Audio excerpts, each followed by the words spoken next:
Something strange is going on. Jim Carrey recently showed up looking different in Paris. Very different. It's a wonderful feeling.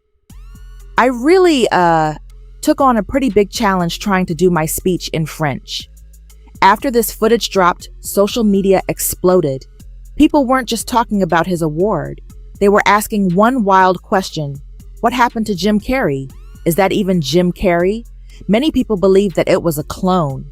And now with Katt speaking out about Hollywood secrets, some fans are taking things even further. They're saying this proves something bigger is going on. Researched my whole life on what the entity was before I got there.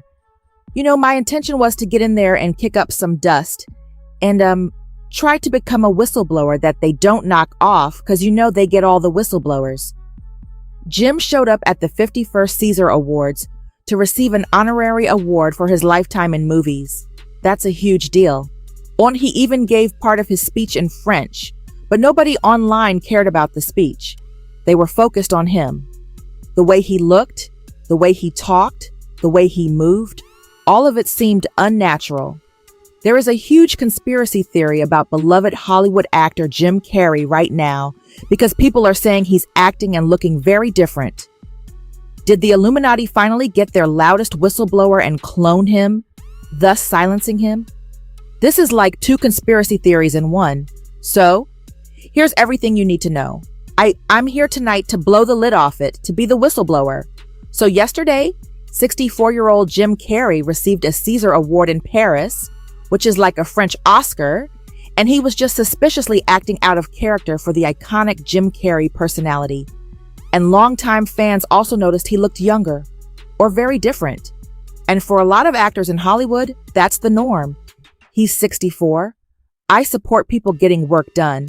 Sure, but a lot of conspiracy theorists who are really just diehard fans say, normally Jim Carrey would never do this. His whole brand is drastically changing his facial expressions and melding his face into whatever he needs to do for his role. It's just the last person you would ever expect to do that. But what's really freaking people out and driving home the conspiracy theory is that his eyes are a completely different color now. They are green, but they used to be very obviously brown. Is it him? Is someone new under the mask? And Jim Carrey is infamous for his whole career, long time, giving very powerful speeches against government corruption, against capitalism, against those in power. Some people said he didn't seem like himself. Others said he looked completely different. A few even claimed he had been replaced. And yes, the word clone started trending. When clips from the red carpet hit the internet, fans began comparing them to older interviews. They pointed to his eyes. He's saying they looked more blue than brown. They said his jawline looked different. His teeth looked different. Even his voice sounded softer and slower. One person wrote, "There's no way in hell that was Jim Carrey." Another said that Imad was super cryptic and dark. Someone else said, "They're testing us one last time if they can get away with it like Joe Biden." The theories got wilder from there. Some believe the real Jim stepped away from Hollywood years ago around 2017. Others say he knew too much and started speaking out about how fake the industry is, and that part isn't made up. Jim has openly criticized Hollywood before. He has openly criticized the government and all the alleged criminals running it before. He criticized capitalism without a conscience. And that's what we have now. We have capitalism without a conscience. He showed the common man being fed through gears of the brutal dehumanizing industrial age. He took on the American right wing of his day, its worst evils. Hatred of immigrants, contempt for the truth, greed, and the abuse of power. We are fighting those same evils today. Applause and cheering. Applause in America, in the United Kingdom, across the globe. And we need to be clear. Shamelessness is not and will never be a superpower. Applause. It is the mark of a villain. Children is not what great nations do. Applause. Almost half of America at this moment believes there is a sinister deep state diabolically plotting to what? Give them health care. What is the sinister plan here? Sure, I can afford the miracle drug for the restless leg syndrome. Laughter. I should take the pills. I guess we in America are misinformed. Reality shows have warped our idea of what a hero is or what the truth is. Remember that famous red carpet interview where he said none of this is real? Where he told the reporter he doesn't believe in personalities and that we don't matter. That clip went viral years ago. Tell me, is it true you're wandering the streets? You need a date to the party? What's up? No, I'm doing just fine. There's no meaning to any of this. So I wanted to find the most meaningless thing that I could come to and join. And here I am. They're celebrating. I mean, you got to admit it's completely meaningless. Well, they say they're celebrating icons inside. Celebrating icons. Boy, that is just the absolute lowest aiming, possibility that we could come up with. It's like icons. What do? You believe in icons. I don't believe in personalities. I don't believe that you exist. But there is a wonderful fragrance in the air. You don't believe certain icons have the power to make change, to think differently, to be bold, to inspire others. Artistry, you're one of them. On the good foot. Yeah, you shut it down now. Yeah. No, I don't believe in icons. I don't believe in personalities. I believe that peace lies beyond personality, beyond invention and disguise, beyond the red S that you wear on your chest that makes bullets bounce off. I believe that it's deeper than that. I believe we're a field of energy dancing for itself. And, I don't care. But Jim, you got really dressed up for the occasion. You look good. No, I didn't. Is that an accident? I didn't get dressed up. Who did? There is no me. There's no you. No. He sounded deep, philosophical, almost like he had pulled back the curtain on something. Back then, people said he was just being spiritual. Others said he had seen the dark side of fame. Now, fast forward to Paris. Fans say this version of Jim seemed excited to play the part again, smiling, joking, acting like everything was normal. Did something suddenly change? Could Jim have changed his deep-rooted convictions overnight? Hard critics online say it didn't feel natural, that it's not possible for this to be Jim. Some even compared the situation to other celebrity clone theories that have floated around the internet. Kid Boo once claimed that there exists a cloning facility in the US, and that he himself was a clone that managed to escape that place. Okay, and what nationality are you? Sicilian and Puerto Rican. Okay, Sicilian and Puerto Rican. Okay, I can see that now. Those are my two genomes. Okay, who's the Puerto Rican one? Who's the Sicilian one? When I was cloned, they wiped a lot of memory, but when I stole the documents before escaping, I read that the mother was Puerto Rican, and I guess the father's surrogate, you could say, was the sperm donor was the Sicilian. Okay, so you were a test tube baby. Yeah? What's that? Shout out Cloneed. Yeah. Well, you could actually, as soon as you die, they could actually freeze your body. What happened with my first gen is they took the skull, because he initially had written in a will to the railing movement that if something were to happen to him, they can ship the skull over immediately to clone. So they can remove a fragment of bone that's located here. And in this fragment of bone, it stores all of your memories and consciousness. And with that, they can make a sufficient replica of yourself, a reproductive version of you, including your memories, and you can be selective as to which ones you keep or don't keep. This process has been around for quite some time. Like Dolly the sheep was cloned back, I think the late 70s, early 80s, if I'm not mistaken. Dolly the sheep. Yeah, I remember that. And they've cloned a lot of animals over the years. Yeah, clone it. I don't want to say too much information. This is going to be broadcasted on the internet. But I don't think they could transfer the actual memories, though. Yeah. Don't yeah, it's your living proof of this? Yeah, I'm living proof. Except all the memories. A lot of them I don't have because of drugs and alcohol. I teenager. So it's kind of like burning an MP3 CD, right? So let's say we don't do this. I mean, people don't do this anymore. But back in the day, you would bootleg a CD. You would need the original copy. You put it in, it reads the disc, transfers all the files. You have the same exact CD. It's the same thing. All the tracks, everything. Every bar, every hit from every note. Chris Spargo is a reporter with thedailymail.com, which obtained the autopsy report. Jim Carrey texted her the night before saying that he was actually missing a bunch of pills from his medicine cabinet, asking if she had them, but there was no response. The toxicology report says she had multiple drugs in her system, including pain medication prescribed to an Arthur King, who is believed to be an alias used by Carrey. According to published reports, she had obtained 3 bottles of pills from someone under an alias. It's believed it was possibly Jim Carrey. Carrey last spoke to Katrina White via FaceTime for 3 minutes. Her body was found 4 days later in her rented home in Los Angeles. In her note, Katrina left the funeral arrangements up to Carrey. We know they called Jim Carrey first, when they found her body after finding her cell phone, before they even called her family. So, he obviously was incredibly torn up about this, but he really was there in the aftermath.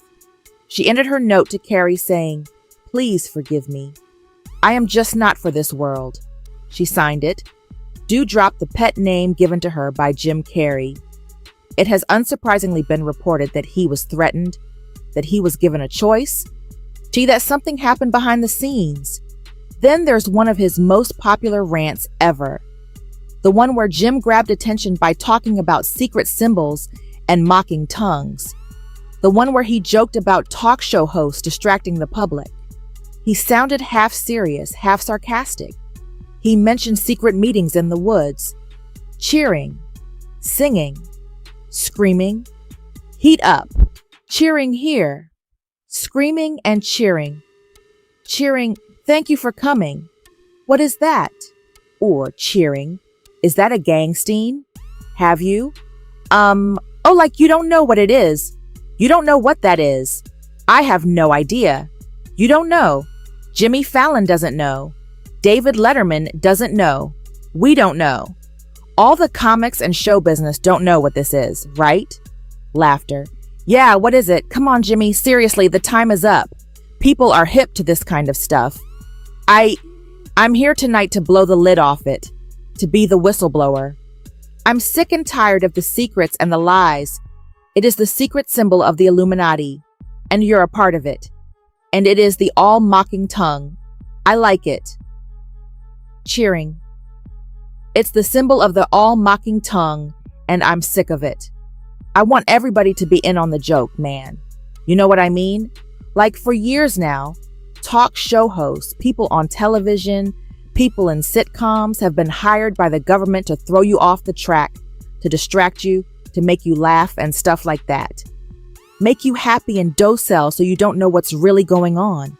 You know, and they get out there in the woods in a circle naked and they decide these things and and Clear's throat, look at them.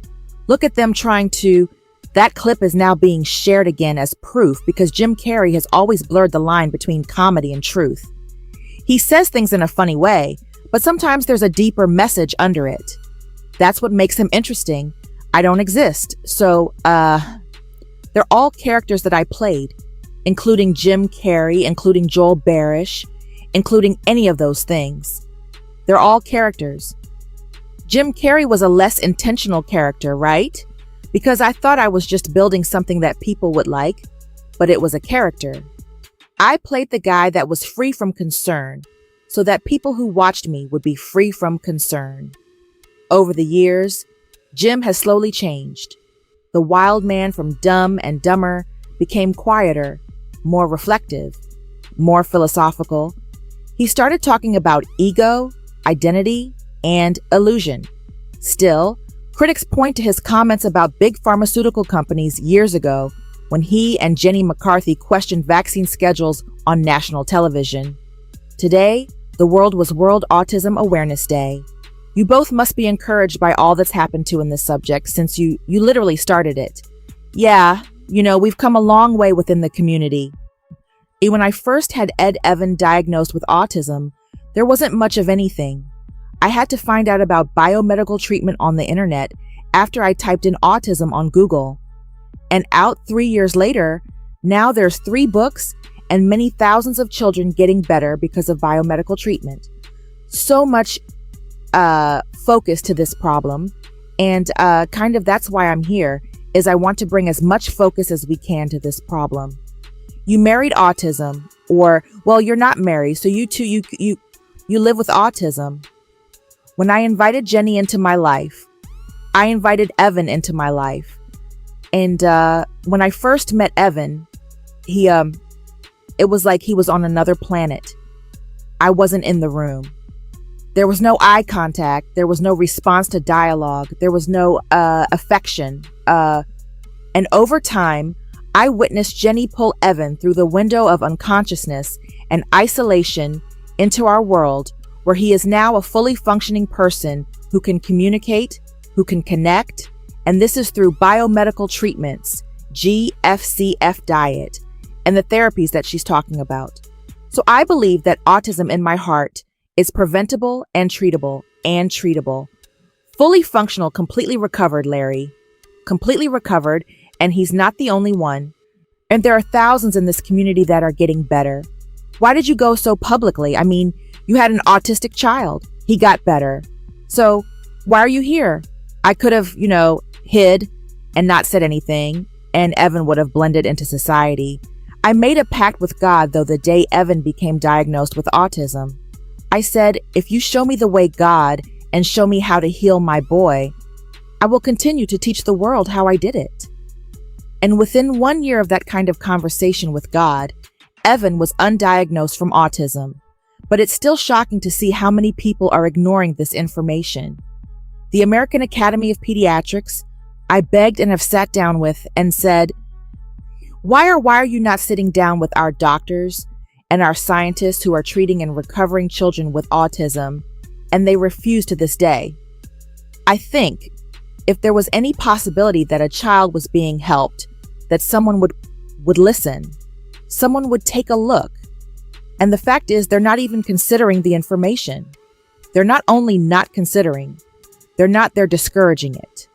That brought massive backlash, headlines, criticism, heated debates. After that, he seemed to step back from those topics. Some fans say he was silenced. And you know who else was also almost silenced?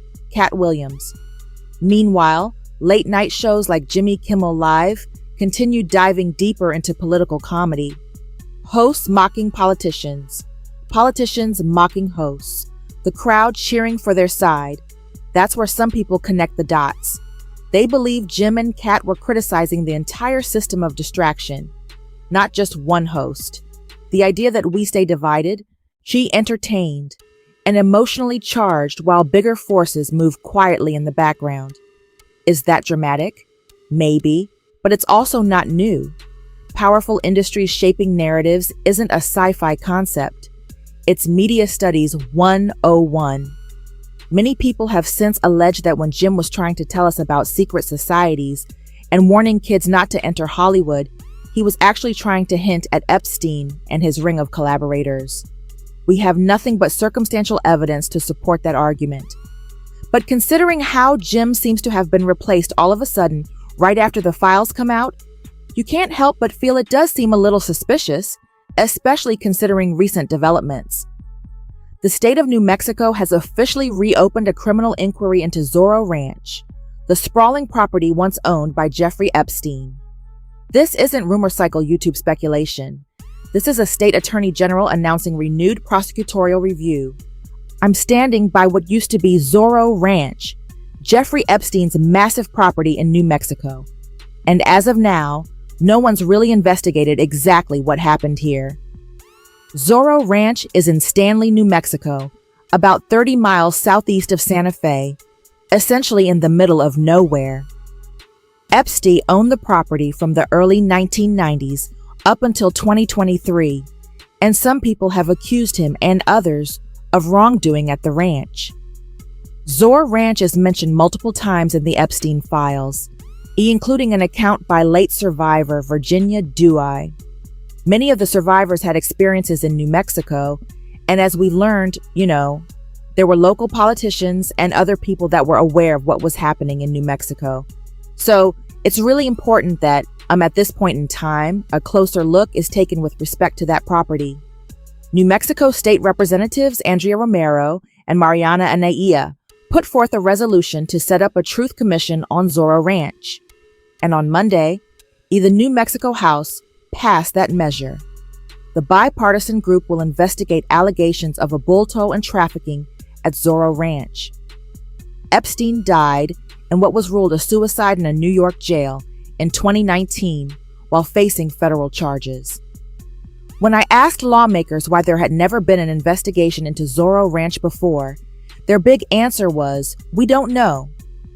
He was a known sort of gallivanter ladies' man around town. They called his ranch the Playboy Ranch of Santa Fe that we know very little, if nothing about, and certainly not a lot that the news has reported on, and what has been reported on is nothing short of alarming. And so for any sense of justice to be had, we have to tell the truth. We have to tell the story of what happened. Many have alleged that this may have been one of the venues where Epstein purportedly conducted human hunts. Jeffrey Epstein has leaked emails of people going out and doing hunts, hunting for pleasure. Oh, hunting them like game. The heck. There was actually a woman that's leaking the information of what she said was a Rothschild hunting trip, right? And specifically certain types of people too, which makes it even more disturbing. This is too Epstein going to mean Lana's party now to hunt. Why would you be going to a party to hunt? Snipe hunt is over. Moon Creek in a field bag, and then the bottom is so messed up. Look, guess what? Their words. No. Yeah.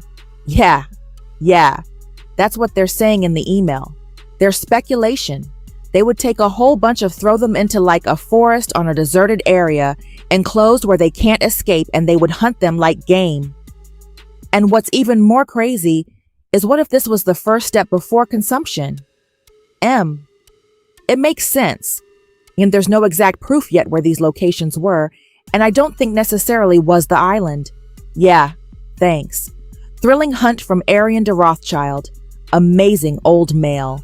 Amazing hunt. What the heck? She's talking about who she got. This really makes you wonder why people didn't listen to Jim Carrey sooner. If we had perhaps been more willing to take action, a lot of lives might have been saved. Do you think the Jim Carrey we saw in Paris is still the real one? Let us know in the comments below.